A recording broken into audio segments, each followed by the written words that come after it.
정부가 26조 원 규모의 반도체 산업 종합 지원 프로그램을 추진합니다. 하지만 산업계가 원하는 직접 보조금 지원은 대책에 포함되지 않았습니다. 이창용 한국은행 총재가 기준금리 인하 시점에 대한 불확실성이 더 커졌다고 말했습니다. 물가에 대한 확신이 들 때까지 긴축 기조를 유지하겠다고 밝혔습니다. 서울 아파트 전셋값이 53주 연속 상승했습니다. 전세 품귀 현상이 주택 시장의 불안 요소로 떠오르자 정부는 부동산 대책 발표를 미룬 채 대대적인 재점검에 나섰습니다. 미국 연준 위원 상당수가 고금리를 더 오래 유지해야 한다는 입장인 것으로 나타났습니다. 이 같은 내용의 의사록이 공개되면서 고금리 장기화에 대한 우려가 더 커지고 있습니다.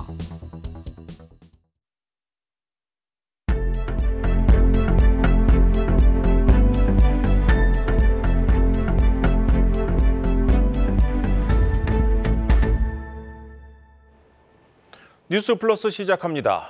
한국은행 금융통화위원회가 기준금리를 1년 4개월째 동결했습니다. 이 동결을 선택했다기보다 이 동결밖에 할 수 없는 그야말로 진퇴양난의 상황입니다.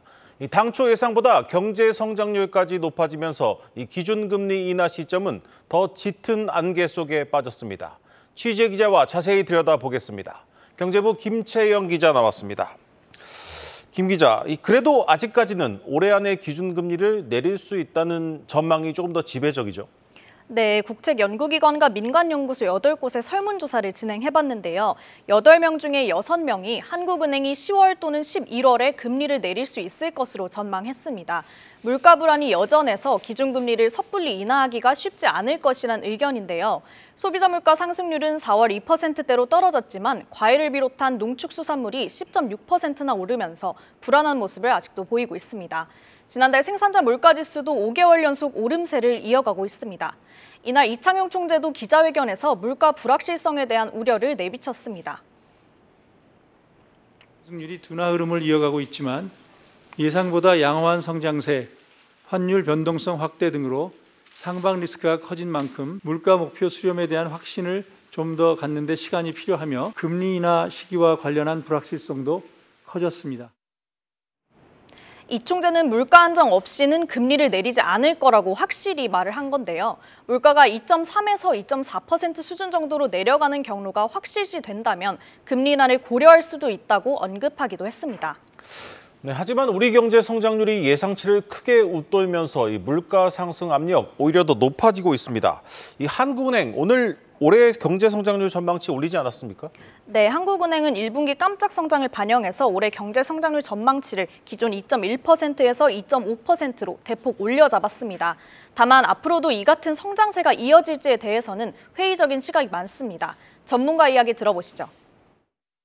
앞으로 2분기 이후로 가면서 내수가 그렇게 아직까지 부진하기 때문에 성장 동력이 그렇게 높지가 않고 금리가 높으니까 소비가 안 좋고 그리고 이제 건설 투자라든지 이런 쪽도 안 좋잖아요. 내수가 어떻게 좀 더 회복되게 할 수 있느냐가 이제 가장 관건이라고 생각을 합니다. 올해 소비자 물가 상승률 전망치는 기존 2.6%로 그대로 유지를 했는데요. 1분기 성장률이 좀 좋게 나오면서 물가 상방 압력도 커졌지만 연간 전망치를 조정할 정도는 아니라고 판단한 겁니다. 네, 이것저것 따져보면 물가 상승 요인이 많은데 물가 전망치를 올리진 않았습니다. 수출은 늘지만 내수나 소비는 살아나지 않을 것이다 이렇게 본 것 같은데 한국은행은 어떻게 설명을 했습니까? 네, 한국은행은 지정학적 갈등과 글로벌 통화정책 기조와 관련한 물가 시나리오를 구성해서 발표를 했는데요. 지정학적 갈등이 진정될 경우에 물가 상승률은 0.1%포인트 하락할 것으로 전망했습니다. 반대로 중동 지역 분쟁이 악화되고 러시아와 우크라이나 전쟁 규모가 확대되는 경우에는 물가 상승률이 0.3%포인트 높아질 것으로 예측을 했습니다. 네. 미국을 비롯한 주요국들의 긴축 기조가 길어질 경우에는 환율이 오르고 국내 경기 둔화의 영향이 엇갈리게 작용을 하면서 기존 전망 수준에 그대로 머무를 것으로 예상했습니다. 네, 지금 이 시점에서 한국은행이 주도적으로 뭔가 할 수 있는 게 거의 없는 것 같습니다. 미국보다 먼저 선제적으로 금리 인하를 하자 이런 주문들도 있는데 이건 사실상 좀 불가능하지 않겠습니까? 네, 경제 전문가들 대부분이 한은이 연준보다 금리를 먼저 내리긴 힘들 것이라고 보고 있는데요. 한은의 선제적 인하에는 내수가 도움이 되겠지만 미국과의 금리 격차로 최근 안정된 환율이 다시 오르면 물가를 자극할 수 있어서 한은 입장에서는 부담스러울 수 있다는 겁니다. 우리가 미국보다 먼저 금리를 내린다 해도 시중금리에 미치는 영향은 제한적일 것이라고 보는 의견도 있습니다. 전문가 이야기 한번 들어보시죠. 이미 지금 정책적으로 기준금리 대비 그 대출금리가 많이 낮아져 있는 상황에서 기준금리를 선제적으로 인하하더라도 시중금리의 그 영향을 그렇게 크게 주지는 않을 것으로 예상이 되고 선제적으로 금리를 인하할 경우에 원달러 환율이 큰 폭으로 상승할 가능성 등을 감안했을 때 그렇게 실익은 크지 않은 상황이라고 보여집니다. 네, 8명의 전문가 모두가 향후 국내 통화정책 결정의 중요한 요인으로 미국의 기준금리 인하 시점을 꼽기도 했는데요. 연준이 확실한 금리 인하 시그널을 주기 전까지는 한은은 최장기 금리 동결을 당분간 이어나갈 수밖에 없어 보입니다.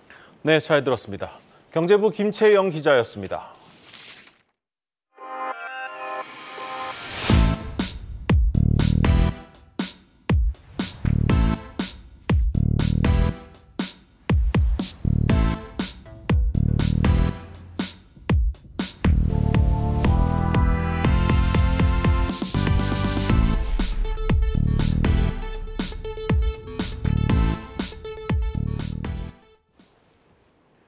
미국에서도 금리 인하가 늦어질 것이라는 소식이 들렸습니다. 미국 연준 위원 상당수가 고금리를 더 오래 유지해야 한다는 입장인 것으로 나타났습니다.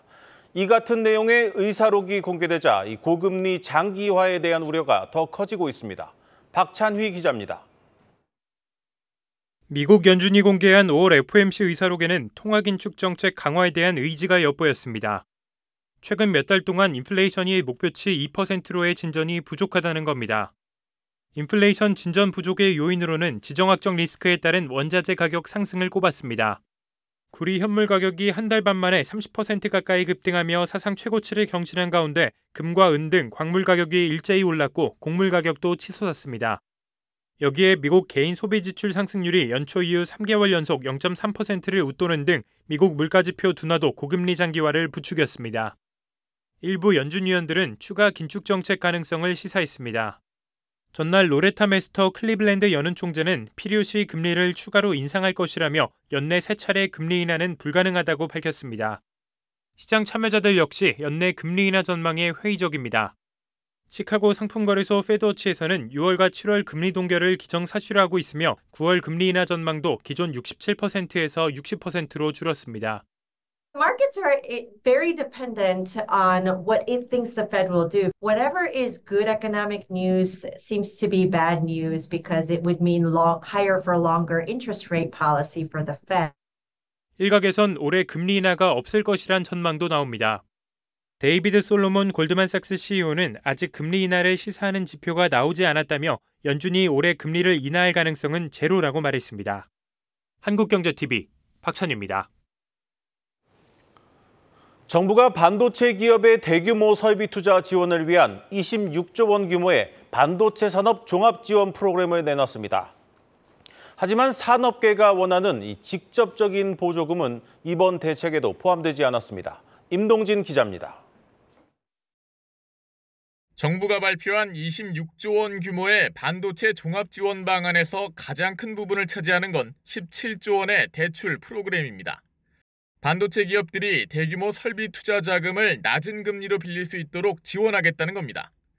또한 1조 1천억 원 규모의 반도체 생태계 펀드를 만들어 유망 팹리스와 소부장 기업들의 성장을 돕기로 했습니다.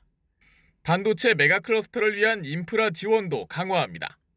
도로와 용수, 전력 등의 지원에 2조 5천억 원 이상을 투입하고 계획 수립, 보상 등을 동시에 추진해 착공까지 소요되는 기간도 절반까지 줄일 계획입니다.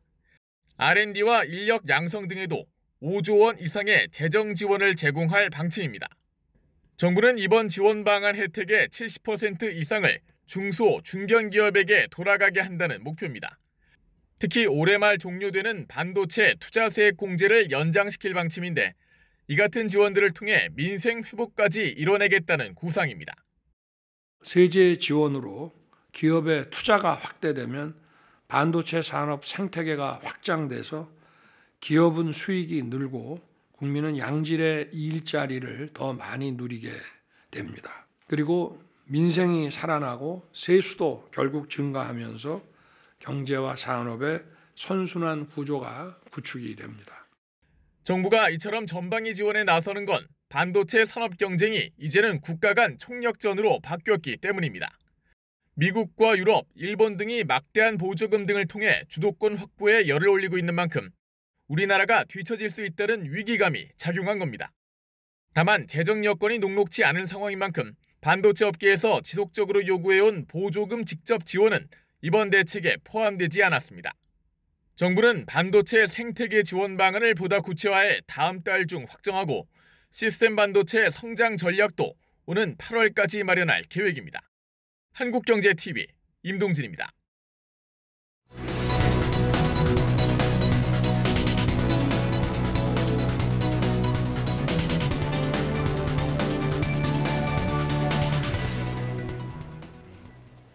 부동산 플러스입니다. 이 서울 아파트 전셋값이 심상치 않습니다. 벌써 53주째 오르고 있는데 상승폭이 점점 커지고 있습니다. 이 전세 품귀 현상이 지속되면서 이 주택 시장의 최대 불안 요소로 떠오르고 있습니다. 취재 기자와 자세히 들여다보겠습니다. 부동산부 양현주 기자 나왔습니다. 양 기자, 먼저 이 서울 아파트 전셋값 도대체 이제 얼마나 오르고 있는 겁니까? 네, 이번 주 서울 아파트 전셋값 전주 대비 0.1% 오르면서 무려 53주 연속 상승세를 기록하고 있습니다. 네. 전셋값 상승폭도 0.07%에서 0.1%로 점점 커지고 있는데요. 아무래도 주요 원인은 수요는 많은데 매물은 턱없이 부족하기 때문이겠죠. 실제 서울 전세 매물은 1년 전과 비교해 22.5% 줄어들었습니다. 대단지인데도 불구하고 이 전세 물량이 아예 없는 사례도 나오기 시작했습니다. 내년까지도 전세 가격 상승은 꾸준히 이어질 것이라는 게 전문가들의 분석입니다. 네, 그렇다면 이제 아파트값 움직임도 한번 살펴보겠습니다. 지금까지는 이 집값 상승이 주로 서울이나 이 수도권 위주였는데 이번 주에는 전국 아파트값도 상승세로 돌아섰네요. 그렇습니다. 이 집값 상승세 더 이상 서울에만 국한된 말이 아닌데요. 전국 아파트값도 반년 만에 상승세로 돌아섰습니다. 가격 하락을 주도했던 이 지방 집값이 보합을 찍고 서울 아파트값은 이 상승폭을 넓히고 있기 때문입니다. 네. 매매뿐만 아니라 지방 아파트 전세 가격 역시 상승 전환했습니다. 이 매물 적체를 보이는 세종을 제외하고 이 5대 광역시와 8개 도에서 모두 오른 건데요. 전셋값 상승으로 인해 향후 지방을 중심으로 이 전세 수요자들이 매매나 분양으로 선회할 가능성도 제기되고 있습니다.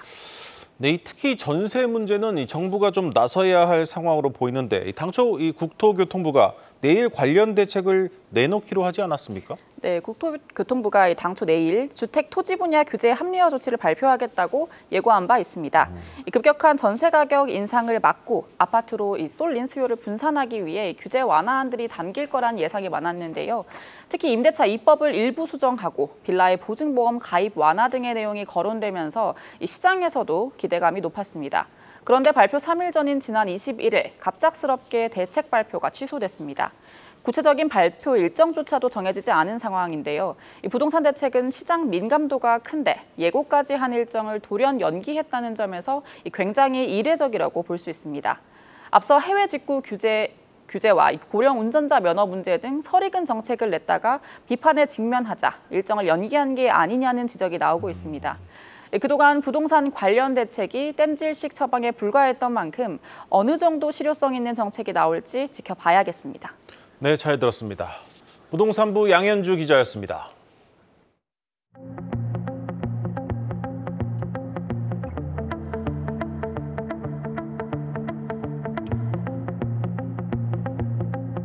현재 지금 082편 앞서서 지금 운항하고 있는 워싱턴 출발편 094편에서 파이랩 접수했고요. 현재 해당 편은 플라이 레벨 340에서 운항하고 있는데 라이트 터뷸런스 조우했다고 접수했습니다.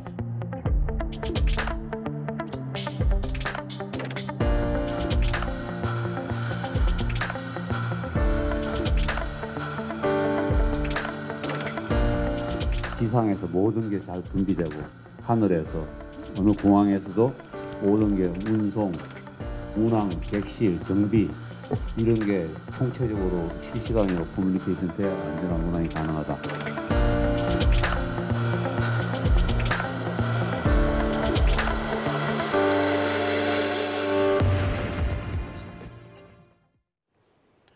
HLB가 간암 신약의 미국 FDA 승인에 재도전합니다. 특히 문제가 된 중국 파트너사 항서제약은 최대한 빨리 보완 서류를 내겠다고 밝혔습니다. 박승원 기자입니다. 실망스럽지만 강한 의지를 가지고 있다. HLB 간암 신약의 미국 식품의약국 FDA 허가 불발에 대한 파트너사인 중국 항서제약의 최고 전략 책임자인 프랭크 지앙 부사장의 입장입니다. 무엇보다 미 FDA가 지적한 것은 시설과 관련한 자금 문제라고 강조했습니다. 다만 정확한 내용을 파악하기 위해선 FDA의 이야기를 들어봐야 하는 만큼 미팅을 신청했고 현재 회신을 기다리는 중이라고 밝혔습니다. 그러면서 HLB와 긴밀히 협업해 전략을 세운 후 최대한 빨리 보완 서류를 제출한다는 방침입니다. So we are going to work very closely, as I said in the so we're very closely working with Alivar to resubmit BLA as Dr. Chang has mentioned earlier, and I think this is what we're going to do. 앞서 HLB는 간암 신약 리보세라닙을 개발, 항서제약의 캄렌리주막과 병용요법으로 FDA의 품목 허가를 신청했습니다. 하지만 지난 17일 FDA가 보완 요구 서한을 보내면서 허가가 불발된 바 있습니다. HLB 역시 승인의 자신감을 나타냈습니다. FDA가 지적한 제조 관련 보완 요구 서한을 받은 사례를 분석한 결과 CRL 수령 후 다시 승인을 받는 데 걸린 시간이 평균 6.7개월이라고 강조했습니다. 여기에 약효와 안정성에 대한 지적사항이 없었던 만큼 새로 임상을 해야 한다는 루머에 대해서도 선을 그었습니다. 세계적으로 명망 있는 홍두이 제약의 경험과 HLB의 열정, 간절함이 함께하고 있는 이번 간암 신약 프로젝트는 약간의 지체는 있을지나 결국 목표에 도달해서 역대 최고의 간암 신약의 꿈을 실현해낼 것이라 믿어 의심치 않습니다. 한편 오늘 HLB 주가는 장중 16% 넘게 올랐다가 상승폭을 반납하고 1.22% 하락 마감했습니다. 한국경제TV 박승원입니다. 금융당국이 보다 엄격해진 금융권의 부동산 PF 사업장 평가 기준을 오는 7월부터 적용하기로 했습니다. 이 구조조정이 본격화되는 7월부터 퇴출 사업장들의 윤곽이 드러날 전망입니다. 신용훈 기자입니다. 기존 3단계에서 4단계로 세분화되는 부동산 PF 평가 기준. 정부는 6월 초까지 PF 평가를 위한 업권별 모범 규준과 내규를 개정하기로 했습니다. 이후 연체율이 높고 만기 연장이 잦은 사업장을 먼저 평가해 7월 초까지 마무리하기로 했습니다. 7월 초면 구조조정과 퇴출 사업장에 대한 윤곽이 나오는 셈입니다. 금융당국 관계자는 평가 기준의 방향성에 대해 부실의 누적과 이연이 너무 늦어져서는 안 된다는 입장에는 변함이 없다라며 다만 부실하다고 급하게 마구 정리하기보다 감내 가능한 범위 내에서 순차적으로 하는 것이 취지라고 언급했습니다. 하지만 평가 항목 중 연체와 만기 연장 횟수가 많은지가 큰 비중을 차지하는 만큼 수익성에 대한 전망이 왜곡될 소지도 있습니다. 때문에 평가 시 PF 사업장의 미래 사업성에 대한 평가 비중을 높여야 한다는 목소리도 나옵니다. 부실의 사업장이라고 하는 건 사업성이 떨어져서 더 이상 이제 수익이 안 나는 사업장이라고 하는 것인데 그렇다고 하면 이제 평가 항목 자체가 맨 위로 사실은 수익성이 좀 놓여질 필요가 있다는 생각이 들거든요. 시행사와 시공사, 금융사가 수익성 판단 근거 자료를 제공하고 제3기관이 이를 검토한 뒤 플러스 수익이 예상되면 보통 사업장으로 재분류하고 일정 기간 후에 재평가하는 절차가 필요하다는 겁니다. 정부가 집계한 부동산 PF 대출 잔액은 총 230조 원으로 이 중 10% 정도가 구조조정 대상에 포함돼 있고 2에서 3%는 경공매 처분될 것으로 예상됩니다. 수십조 원 규모의 사업이 일시에 퇴출될 경우 시장의 충격도 적지 않은 만큼 사업장 재분류 절차를 도입해 탄력적으로 구조조정을 추진하는 방안이 필요하다는 지적입니다. 한국경제TV 신용훈입니다. 한국거래소의 밸류업 가이드라인 최종 발표가 초읽기에 들어갔지만 시장이 거둔 기대는 크지 않은 것 같습니다. 무엇보다 시장을 이끄는 큰손인 기관 투자자들이 운용 전략을 바꿀 만한 효과적인 정책은 아니라는 평가를 내놓고 있습니다. 김대연 기자입니다. 밸류업 프로그램의 성패를 좌우할 열쇠를 쥔 자본시장 큰손들이 국내 주식 투자에 지갑을 열지 않고 있습니다.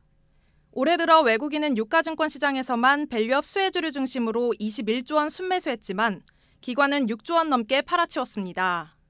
국내 연기금과 공제회, 중앙회 등 총 6곳의 기관 투자자 CIO들은 한국경제TV와의 인터뷰에서 밸류업 프로그램이 아직 운용 전략에 변화를 줄 만큼 구체적이지 않다고 평가했습니다. 6명의 CIO들은 1, 2차 밸류업 가이드라인에 알맹이가 빠졌다며 세법과 상법 개정이 핵심이라고 입을 모읍니다. 주주 환원을 위해 노력한 기업에 법인세나 배당소득 부담을 줄여주는 세제 지원 방안이 필요하다는 겁니다. 밸류업 프로그램이 제대로 추진력을 발휘하려면 실질적으로 밸류업을 추진하는 기업이나 대주주에게 인센티브가 있어야 되잖아요. 자사주 소각에 대한 법인세 감면이라든가 기업이 움직일 수 있게 인센티브를 만들어줘야 기관들은 그러면 당연히 따라가죠. 특히 기관 투자자는 국민들이 잠시 맡겨둔 노후 자금을 운용하는 만큼 기업들의 공시나 밸류업 지수, ETF 등 단순히 뼈대만 보고 자금을 투입할 수 없다고 강조합니다. 세법 개정 사항들 이런 것들이 하루아침에 되는 건 아니잖아요. 아직 검증되지도 않고 충분한 매력도가 확보가 되지 않은 상태에서 정책적인 의사결정에 따라서 투자한다는 거는 저희 입장에서는 받아들일 수가 없는 거고. 국내 최대 연기금인 국민연금도 오는 31일 중장기 자산 배분안을 의결할 예정이지만 당장 국내 주식 비중을 늘리기보단 해외 대체 투자 확대 기조를 유지할 방침인 것으로 파악됐습니다. 실제로 국민연금의 최근 3년간 국내 주식 수익률은 0.21%로 해외 주식과 대체 투자 실적을 크게 밑돈 것으로 나타났습니다. 시장에서 밸류업 프로그램의 성과가 가시화할 때까지 기존 포트폴리오를 고수하는 이유입니다. 정부는 밸류업 지원 방안을 통해 국내 기관 투자자의 참여를 유도할 계획이지만 정작 큰손들은 법 개정만 기다리고 있어 서로 동상이몽을 꾸는 모양새입니다. 한국경제TV 김대연입니다.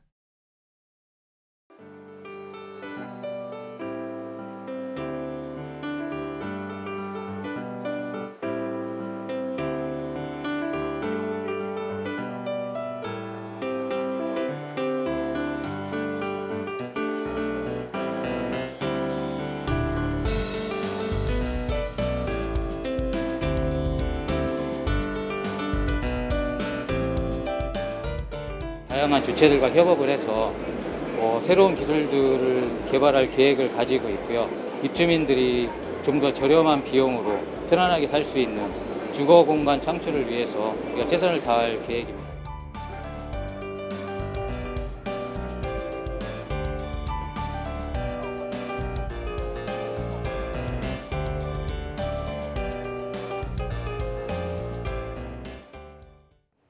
오늘 준비한 뉴스 플러스는 여기까지입니다. 함께해 주신 여러분 고맙습니다.